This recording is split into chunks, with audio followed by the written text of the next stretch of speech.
Receiving simulator transmission. Uploading transmitted feed. Initializing playback sequence.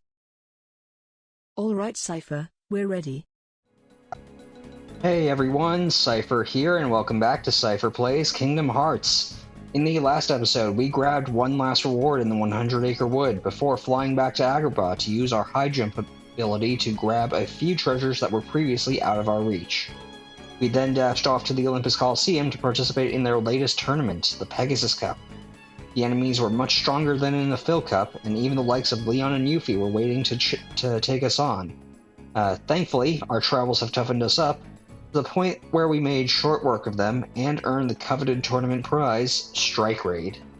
This time, we'll be flying out from Agrabah to the world that we initially targeted before being interrupted by Monstro. However, before we do dash off, I do have a few things that I would like to go over. First things first, it has been a bit over 2 weeks since I last recorded, so I may be a little rusty combat-wise, but I don't see this being as bad as it sounds, given the world that we are going to be traveling to. Those of you that know this game well know very well what I mean, and for those of you that don't, all 2 of you I guess, you will understand soon enough. Off-screen, I completed the solo run of the Pegasus Cup and made several attempts at the time trial with the advice I gave last episode. From doing so, I gained several levels across all of the attempts, which I will go over, but first I need to give another piece of advice that actually got me a victory in the time trial. First and foremost, I went ahead and customized Donald's AI to make him use his offensive magic a bit more frequently than normal, just so that he would do a bit more fighting. I also loaded half of his inventory with ethers during the exchange, or at least most of it. Beyond that, I also equipped Sora with the Spellbinder Keyblade, as it gives an additional 2 MP, and I added Thunder and Blizzara to my shortcuts on Sora, and the whole reason for those last 2 changes is that the more MP you have, the stronger your magic attacks are, and Blizzara and Thunder being a shotgun-esque spell and a area of effect spell that does a lot of damage. The more MP you have, the stronger they are, the easier it is to clear out the initial waves of Heartless in the Pegasus Cup time trial. Pretty much handles all except the green Requiems in Seed 6 and the black Fungi in Seed 4. By speeding up my ability to clear out the earlier levels, I was able to get more time to have some wiggle room against the black Fungi in Seed 4, and ultimately Leon and Yuffie, who were tripping me up in Seed 1 whenever I would get to them, when using either the 3 Wishes Keyblade or the Wishing Star Keyblade that I had recommended. So yeah, basically just ignore my advice from the previous episode. Increasing your magic damage is the way to go to clear the Pegasus Cup time trial at this point in the game. Otherwise, you will just have to wait until you have better gear in general to take it on. In any case, time to go over the levels I gained while following this new advice. Sora, as you can see, gained 3 levels. He gained 2 instances of HP and an instance of defense. Donald also gained 3 levels, gaining AP, Strength, and HP. Goofy gained 2 levels, gaining HP and AP. And in terms of abilities, we have gained another treasure magnet on Sora, but I didn't equip it. I also didn't equip Strike Raid for reasons that we will be going into later. Donald didn't gain anything, so I just stocked out all of his abilities. And Goofy did actually learn MP Rage at the end of the last episode, so I equipped that onto him, just so that he would have a bit more oomph for the time trial. It will be a big help later on when I have more AP for him, because between MP Rage, Second Wind, Second Chance, and MP Gift, he can really be a good support tank. But for right now, I don't have enough AP for MP Gift, so we'll have to make do for now. With that all said, we should just go ahead and use this save point to get out of here, so let's just get a move on.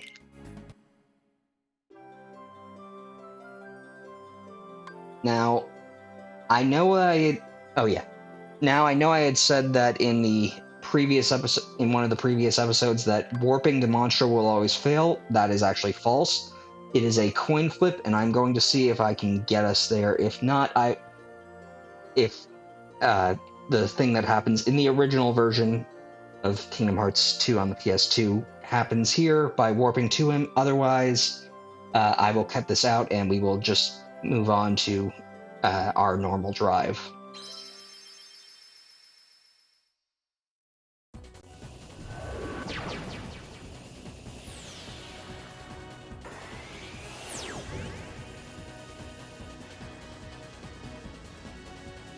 Monstro's gone. Let's go before he comes back. Yep, so that's basically it. You'll just basically be put on a normal drive toward Monstro. Well, toward the next world if Monstro is not present. All in all, not all that much of an issue. And I missed that blueprint there, but I don't really care. I'm building my own gummy ships rather than making use of any of the in-game ones. Oh yeah, using the right stick with those drain gummies that I have equipped can allow me to grab an additional item, but I don't really see it as all that useful. And now we have Atlantica, the home of Little Mermaid, the start of the Disney Renaissance. Let's go ahead and disembark. Okay guys, prepare for landing. Land where? In the sea? We'll drown.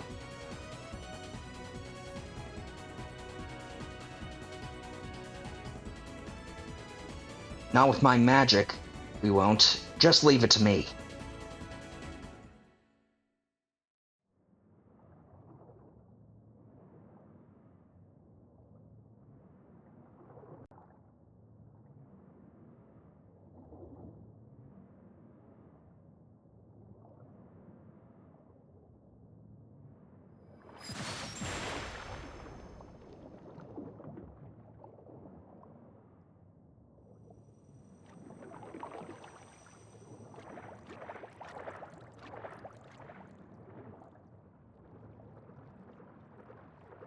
Come on, Sebastian. Ariel, wait! Slow down! Don't leave me behind!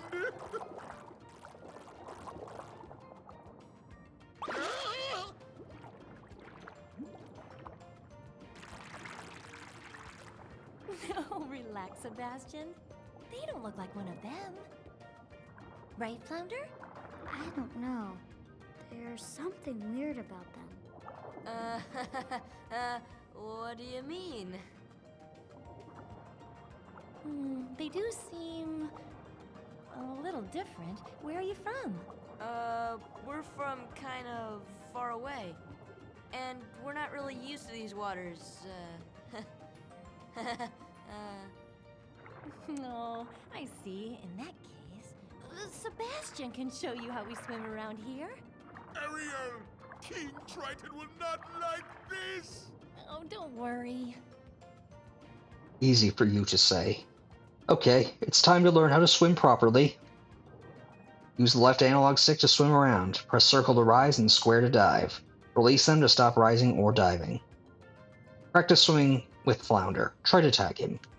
Alright, begin.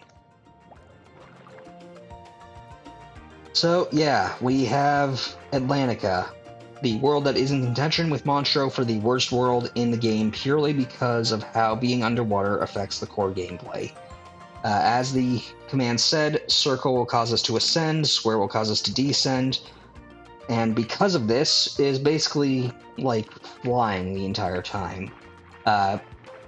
We can no longer jump, our physical aerial combos are deactivated, our combat action abilities like guard and movement-based action abilities like dodge roll cannot be used, so a lot of our toolkit is gone in favor of being able to descend and ascend.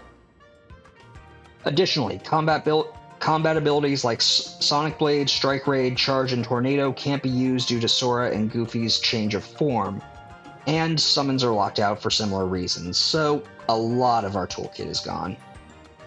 Swimming leaves Sora's physical attacks nerfed, as he has to adjust his position along 3 dimensions to match his enemy's position in order to land attacks. Thankfully, Lock-On can at least help somewhat. As such, I recommend having the Spellbinder Keyblade equipped, as its emphasis on magic will be a big help because magic is king in Atlantica. It'll definitely increase your damage output and will make fighting here a lot easier. It's still a bit of a headache, but you'll get used to it in time, I assure you. In any case, before we actually continue on with the lesson, you may notice Goofy here has his original hat and his flippers may be a different color than you're used to. In the Final Mix version of the game, his flippers actually were black to match his normal hair color rather than his face color. I don't know why it was the face color in the original, but again, you may also notice his hat is his typical green hat from his normal appearances. Originally, Donald and Goofy were going to have their normal appearances from the modern cartoons as their default outfits, but then Disney requested that Nomura actually give them a bit of a unique design, which I think was actually a pretty good choice all in all. In any case, let's get to tagging Flounder.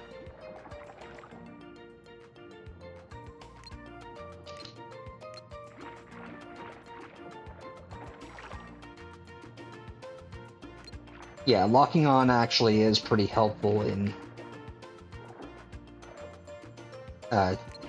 getting to where you need to go if you're going after a specific enemy, so thankfully that helps quite a bit.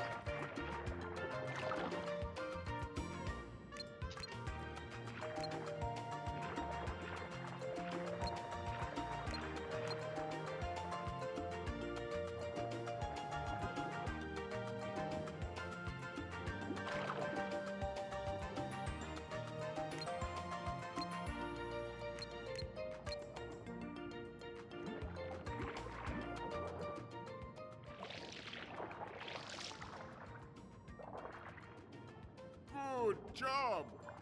Now let's move on to self-defense. Sebastian! Yeah?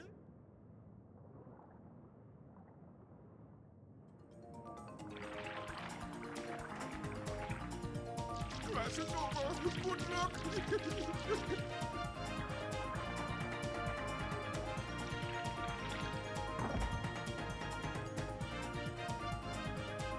The Heartless have gone aquatic natives. Say hello to the sea neons.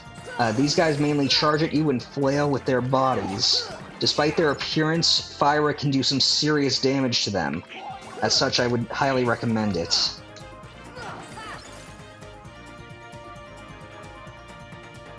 Where? Oh. What I didn't get to say is that sea neons will drop frost gems, occasionally drop ethers, and will rarely drop Blizzaga rings, which can be very helpful. In any case, now that we've dealt with them, we are going to have to examine this clamshell, and if we hit it,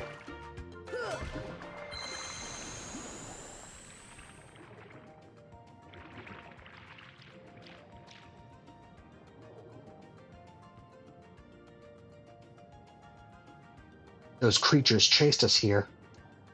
Oh no, those monsters might be heading for the palace too.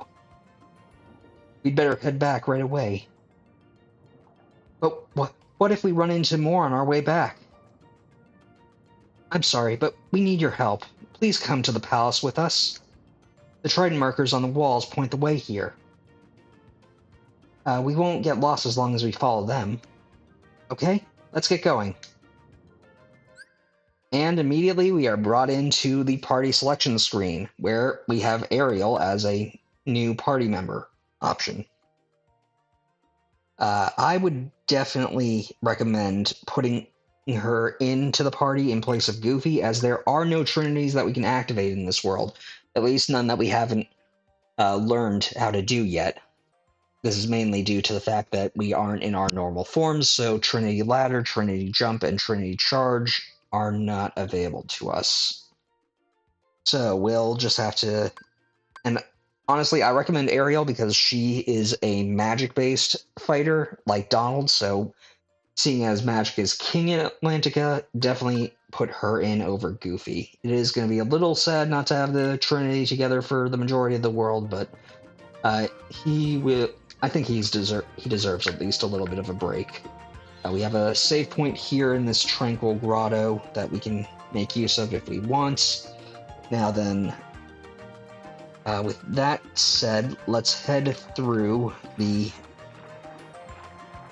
gorge here to the Undersea Valley.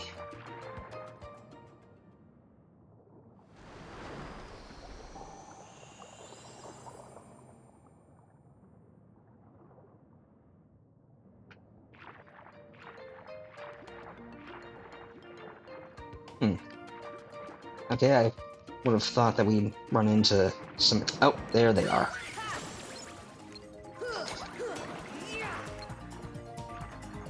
Let's actually take out these guys first, because we're gonna have a lot of... Okay, so from defeating those guys, we now have carte blanche to run around as we like, and as you can see down here... Oh, okay, I probably should have been a bit more thorough with that.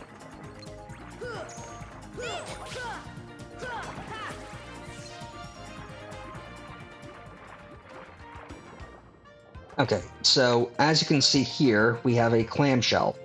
This world is different from all the others in that there aren't many chests in this world. They are instead replaced with these clamshells, which can be opened by hitting them. This is both a good choice and a bad choice design-wise, in my opinion. As you can see there, the shells close after a short bit, and they don't disappear like normal chests, meaning it can be a bit difficult to keep track of what you've gotten and what you haven't. I will be doing my best to make sure that we get everything that we need out of them, and not go through and open ones that we've already opened. In any case, starting with the one directly in view at the sea floor, we should then swim up to a hole in the wall, because there's another one here.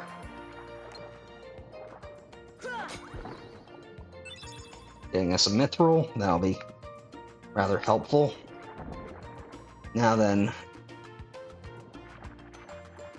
we should see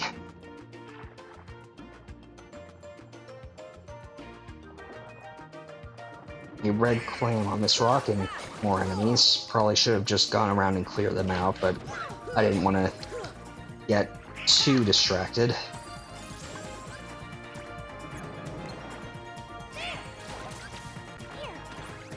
I probably should have put Thyra instead of Stopra on to my shortcut menu, because it's going to be much more helpful here. These red clamshells, they actually need Thyra to open rather than being physically hit. Getting a mithril shard from that one. One thing I should say about Stopra, some people mistakenly believe that the higher the level of stop you get, the longer the duration is. Unfortunately, that is not the case. The stop duration will always be max MP plus 2 in seconds, so not all that great. Increasing the level of stop just increases the area of effect of the spell itself, so it will only affect more people the stronger it gets. Okay, so now that we've gotten this red clamshell, there's a hidden shell on an alcove on the wall, which I believe is right here. Getting us a Mega Ether, that'll be good. And then we want to return to the red clamshell and see the geyser that is right over there. And we should see another shell over there.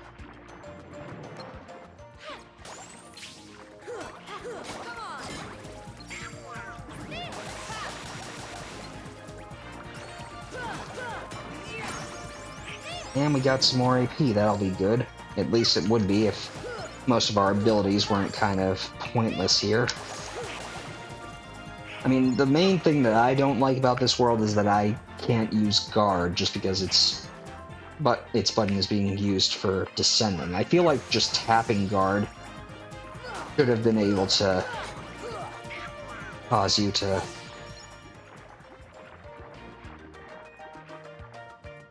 just guard in place, but oh well. In any case, got another clamshell here, getting us an elixir, and another one over here.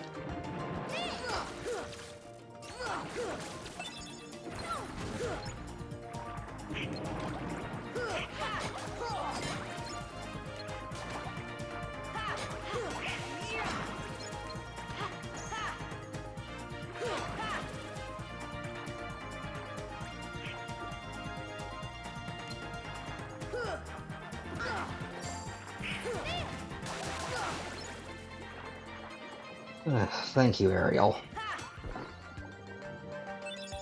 Getting us a cottage from this. I'm not going to worry too much about the shells here because it's mainly just mega ethers, mega potions, and mithril items. So in any case, let's just take these guys out.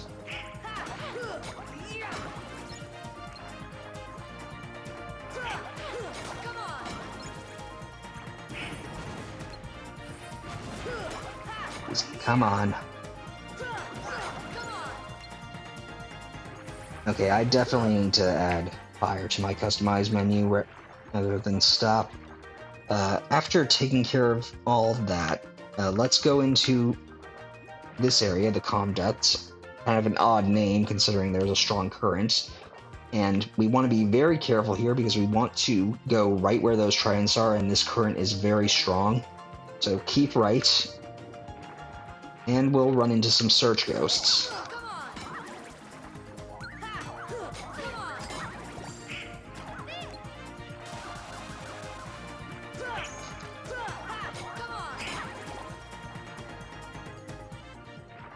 Alright. From taking care of those guys, we want to target that sea urchin and cast Fyra on it. And we'll just wait a sec. Because that blows up, creating a shortcut to the undersea valley. Definitely a good thing to keep in mind. After that, let's actually follow the tridents to the undersea cave. Gotta take care of some of these guys, and ooh, a Blizzaga ring.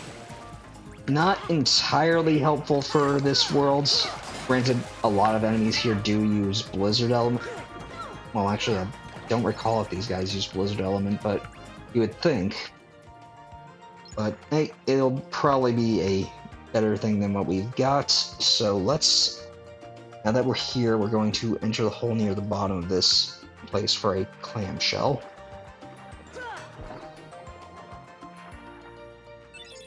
Getting another cottage. And then we are going to swim back up to the undersea gorge.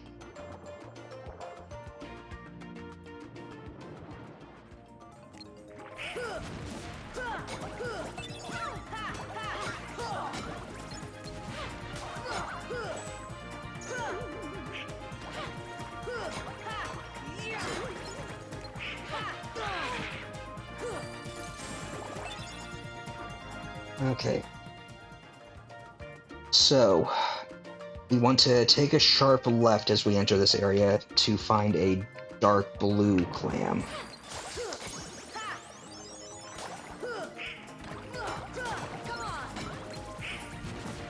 And we should actually see Sora gain levels faster now since I am playing on Dusk, so this should be at least a bit easier.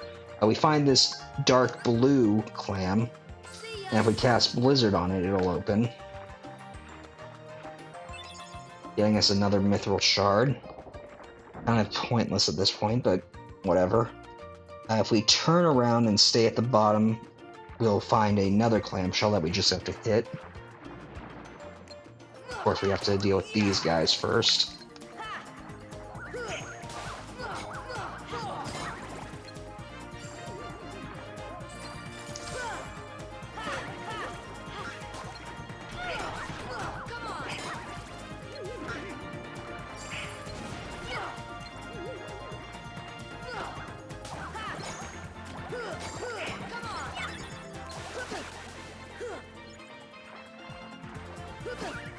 Come on.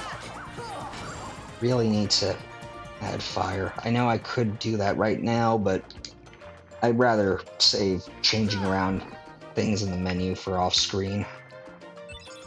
Okay, get that Mega Ether from that shell. And now, before heading into the tunnel on the left, we need to find another tunnel here.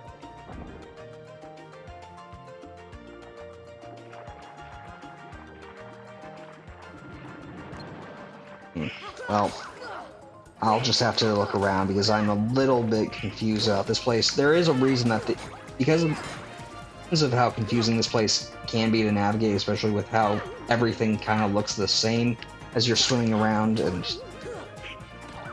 they added the trident markers just so that you would be able to get to the one story relevant area as fast as possible. Don't want to go in there.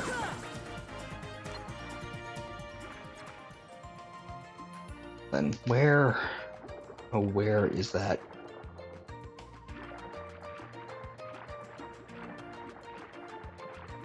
Is this it over here?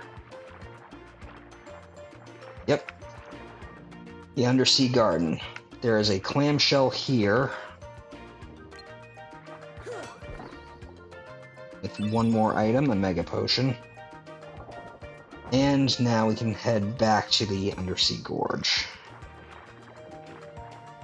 And follow the trident icons to the palace.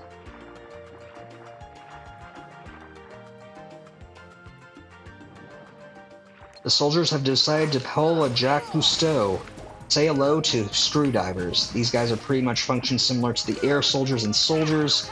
They will charge around and attack you. Unlike the soldiers and soldiers and more like the yellow operas, these guys are immune to thunder and will heal off of thunder-based attacks, so don't use them. They will drop thunder gems, high potions, and rarely Thundaga rings, which I recommend getting a hold of for a later point in this world. In any case, after taking care of these guys, we want to go to the area entrance and look down and to the left for a clamshell. Let's see where...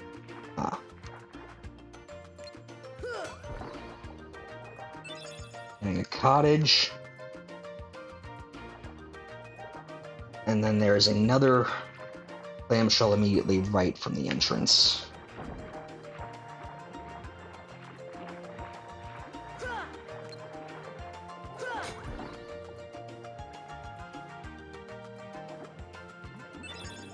Okay, getting that one.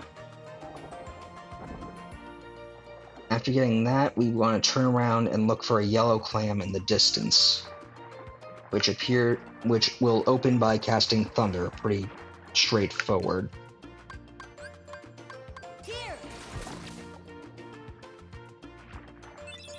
Getting us another Mithril Shard. Okay, and now that we've taken care of that, we want to turn and face the giant conch-looking structure.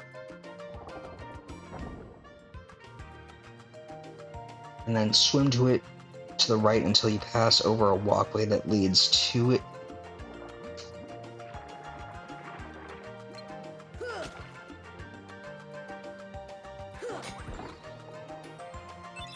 Getting us another elixir. That'll be good. Anyway. I could have sworn there...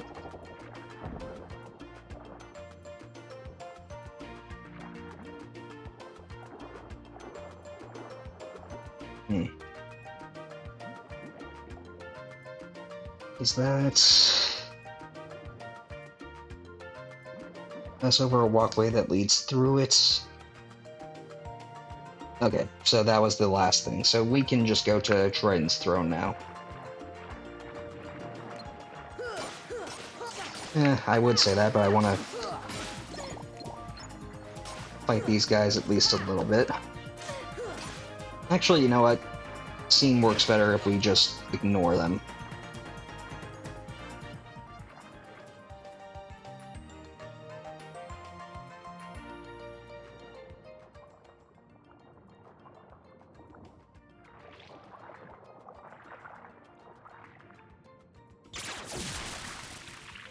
That was too close.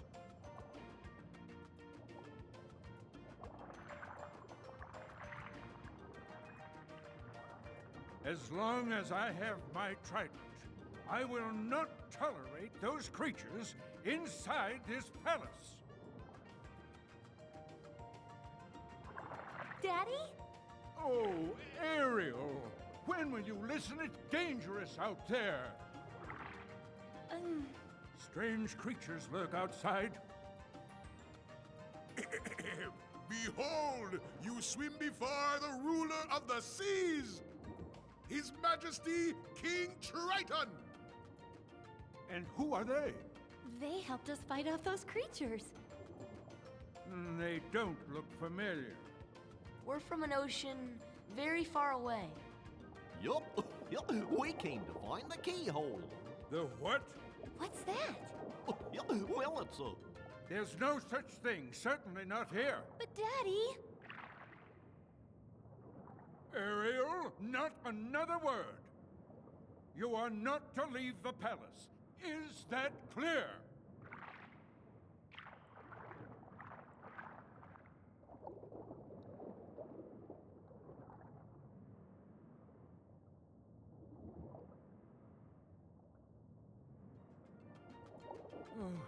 Perhaps I'm being too strict. I'm just concerned for her safety. Of course, Your Majesty. But I must admit, now I'm quite curious about this keyhole. That need not concern you, Sebastian. Have you anything to report? Just as you suspected, Your Majesty, they seem to be coming from Ursula's grotto. I knew it. That sea witch is up to no good again. A sea exile from the palace has taught her nothing. Yes, she poses serious danger. And I told you to keep Ariel away from such danger, did I not? Your Majesty, please,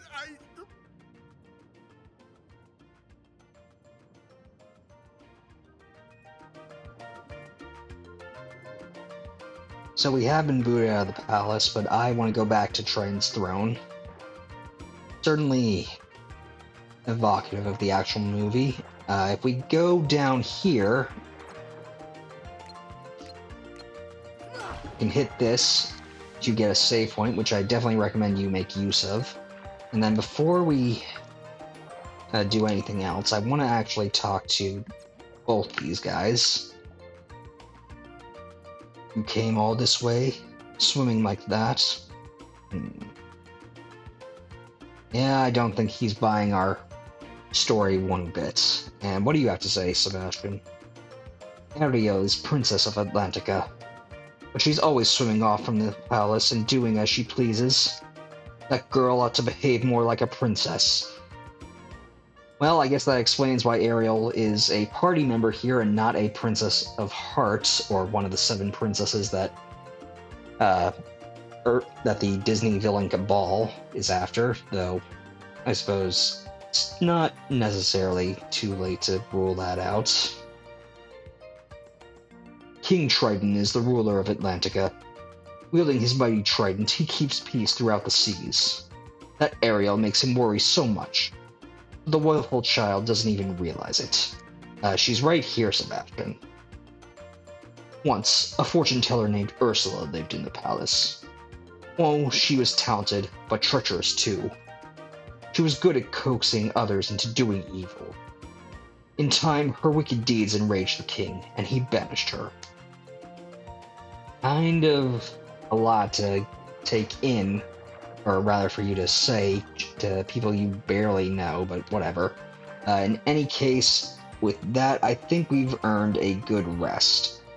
Next time, we'll leave Triton's throne room and see about finding the world's keyhole. I want to thank you all for watching. Until next time, stay gold. Playback sequence terminated. Transmission disconnected.